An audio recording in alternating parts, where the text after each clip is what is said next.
Merci, Monsieur le Président. Nous sommes préoccupés par la situation des droits de l'homme au Brunei.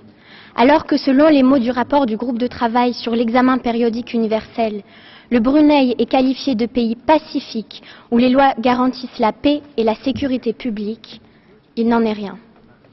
Le 3 avril dernier, le Brunei a finalisé l'adoption du nouveau code pénal fondé sur la charia. Il prévoit entre autres la lapidation ou la peine de mort pour adultère, homosexualité, viol, avortement, outrage au prophète Mahomet, conversion à une autre religion, l'amputation de la main ou du pied en cas de vol. Ceci est en totale contradiction avec la Déclaration universelle des droits de l'homme et le droit international. En effet, il ne respecte ni les droits humains ni les libertés fondamentales, encourage légalement la torture et les châtiments corporels. Qu'en est-il du respect des droits de l'enfant? Le rapport n'est pas assez virulent sur la question. La société civile s'alarme du sort des enfants brunéens.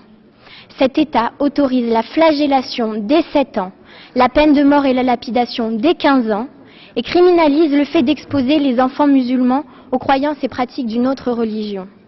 Face à ces constatations accablantes, il faut agir. Le rapport de l'examen périodique universel ne suffit pas.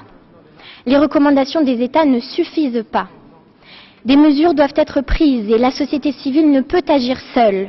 Monsieur le Président, nous demandons à son Conseil et aux instances onusiennes d'exiger du Brunei qu'il interdise explicitement les condamnations à mort, la torture, l'emprisonnement à vie pour les enfants et qu'il agisse conformément au droit international, à la protection des droits de l'homme et à la Convention relative des droits de l'enfant de l'UNICEF à laquelle il a lui-même participé. Merci.